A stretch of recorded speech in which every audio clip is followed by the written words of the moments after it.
Hi, I'm Håkan. And I'm Arjun. Today I'm driving a BMW Z4 M40i. And I got the 2021 GR Supra 3.0 with the premium package. We're gonna go over some key differences, some highlights, and find out which one's best for you. Before we do that though, Arjun, you did leave something in my house. There you go, man. Oh, thanks. Actually, you know what? I got yours. There's a truck coming. The new Z4 was reintroduced in 2018, 2 years after production ended on the previous model in 2016. If you're a fan of the previous model, odds are you'll be a fan of this one as well. It retains much of the same silhouette while actually staying relatively the same size.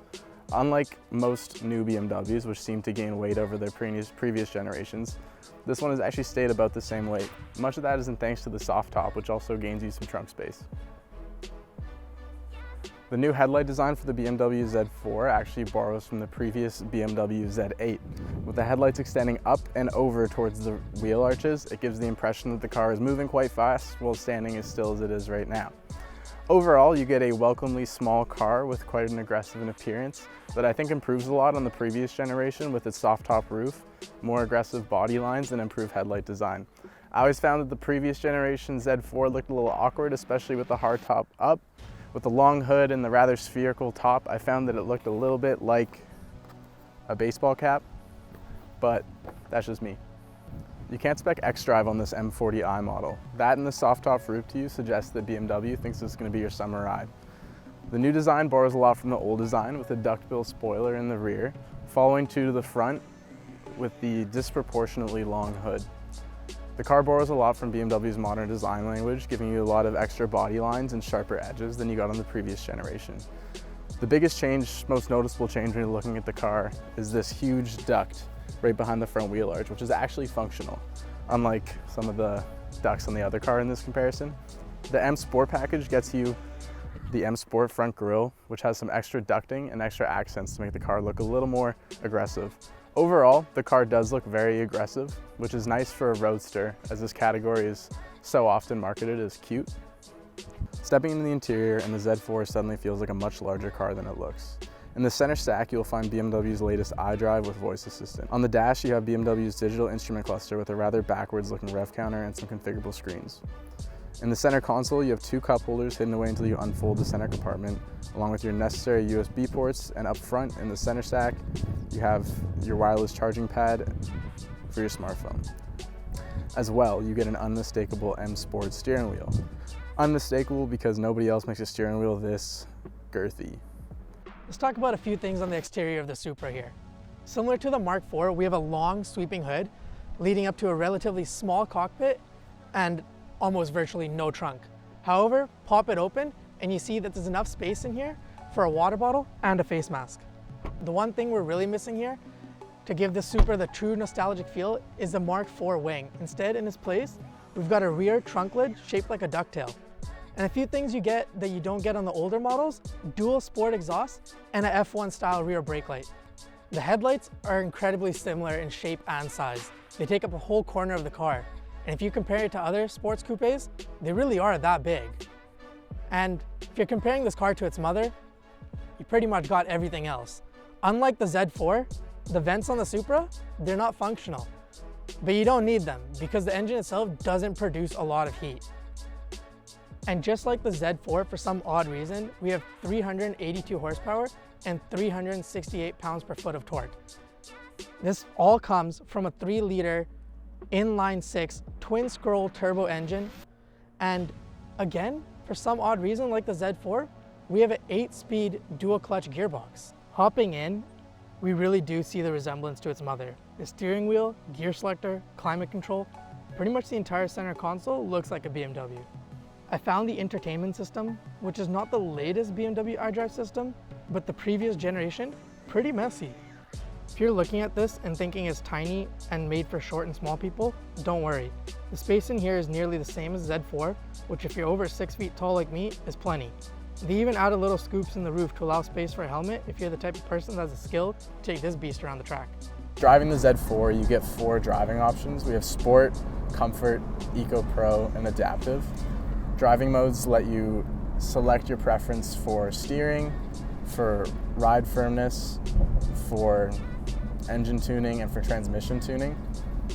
Only in the M40i model do you get adaptive suspension, and you get the ability to change the damping on the fly. I find myself driving in sport most often. Truthfully, the transmission tuning in sport is a little lurchy. It's smoother and more intuitive in comfort. And in sport mode, you get a louder exhaust sound and these crackles on deceleration. Any deceleration, anytime your foot comes off the pedal, it starts popping. It does get a bit old, but in saying that, every time I've tried to put the car in comfort, I find myself missing them, and I just put it back in sport. Although it is nice to have the option to quiet the car down and keep your neighbors happy. The ZF 8-speed in this car is used in many other BMWs as well as many other cars. This, having not driven the ZF 8-speed in the new M3, the G20, is the most aggressive application of it I've experienced. Shifts are sharp. They do give you a good punch on upshifts, much like a DCT would. And on downshifts, they're very smooth, a little too smooth. I wish it unsettled the car a bit more and was a bit more engaging, but you get the reassurance of the pops that you did indeed just downshift. Wheelbase on this car is quite short. It's only slightly longer than a Miata, and it's shorter than just about everything else in this class. There are some drawbacks to that. Approaching a corner under heavy braking, the rear end wants to catch up with the front end a little too quick, and it's equally true on acceleration. The rear end will try and catch up to the front. The trade-off for this is you get a really engaging driving experience on twistier sections of road. You're not going to be setting any lap times, but roadsters to me are more about engagement than track times. It's a lot like picking a side on a coin. You get heads or tails, and in the Supra you get normal or sport mode. Yeah, you can configure sport mode to however you want to. You can change the steering or change the power you get, but in the end, it's still going to be sport mode. I've got it in normal mode now, and the steering wheel is super light. The gear select puts you in the highest gear possible to give you a good fuel consumption. And having it for a couple of days, my real world average is 23 miles per gallon. That includes a little bit of city, a little bit of highway, and a whole lot of full throttle pulls. Driving it in normal mode gives you the sense that this would be a great daily driver, and honestly, I'd agree. You got a heads-up display, wireless charging pad, Android Auto, Apple CarPlay, and you've got AC. I mean, it's everything that you need in a car to drive it around daily. It's comfortable, it's not stiff, especially in normal mode. Going over bumps isn't that bad, especially in a sports car. Put this thing in sport mode and it's truly another animal. You get the full power of all 382 horses and 368 torques. The steering is stiffer, the suspension is firmer, and the exhaust is a lot louder. I mean, listen to this.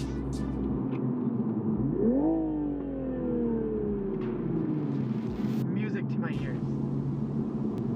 The short wheelbase of the Supra allows you to keep up with the S2Ks and the Miatas of the world without the fear that you're going to oversteer your way off the road. Take this car to the track, put down some fast lap times, or take it to the back roads and just absolutely floor it. This car can do it all. But if I'm going to be a little honest, I find it a little boring.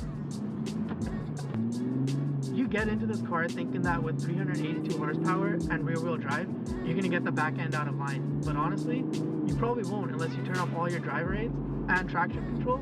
And if you do that, I have to say, you better be a pro, because this thing does not handle that well without traction control. You could thank that to some complicated terms like double jointed coil springs and a active limited slip differential, electronically controlled. And all that does is it helps you from understeering and oversteering. In other words, the car is going to go in a straight line, and when you go around the turn, it's going to hug the road and you probably won't slide anywhere.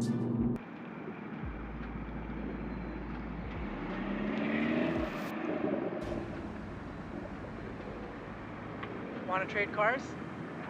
The Supra does suffer from the same wheelbase issues that the Z4 had, in which that it is very short. You can tell in the original Supra concept, the FT1 concept, that the wheelbase was intended to be a bit longer.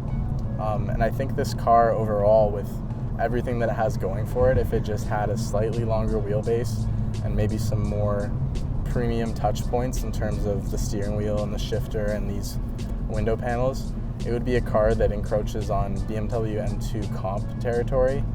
And I can't help but think that maybe BMW knew that, and in co-developing this car with them, it was held back a little.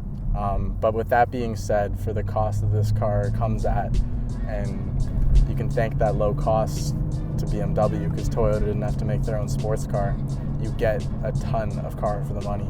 That Z4 costs about $10,000 more, and you see the $10,000. There's a lot more premium materials, a lot more features, a lot more experience, but at the price point that this is at, you get an extremely capable sports car, and I'm not sure what else comes close. I've had more fun in that, but I've enjoyed driving this car more.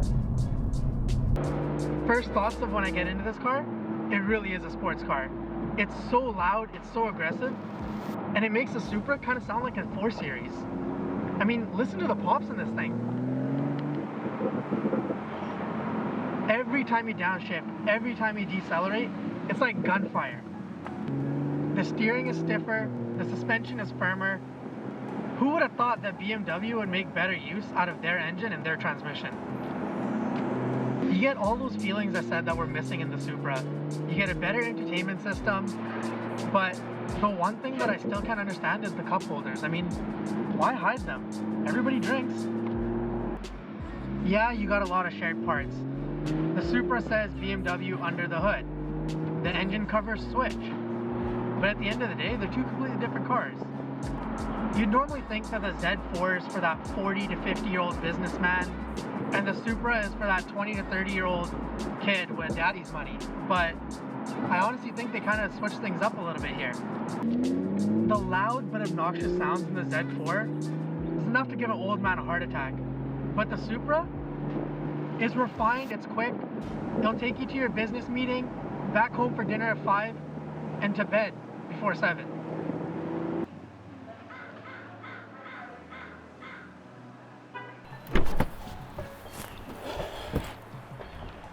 Here's your key back. Thanks, man. There's yours. Thank you. How'd you like it? Honestly, man, I really preferred this one. Like, that was a lot of fun, and I get the appeal, but this was just more my style. How was yours? I have to agree. This is really nice and sophisticated, but I like the Z4. Cool. How are they so different? Aren't they supposed to be like the same car? That's what they say, but I guess it's a little bit like this ice cream here. It's from the same ice cream maker. It's the same general ingredients, but they've added a different flavor to each. You prefer your flavor, and I prefer mine. I guess so. Want to trade? Yeah, I do. Cool. You want to trade ice cream? No. All right. Thank you to Portfolio by OpenRoad for lending us these cars for today. If you can't make up your mind after watching this video, sign up for Portfolio, get access to a bunch of vehicles from SUVs to pickups to roadsters and coupes.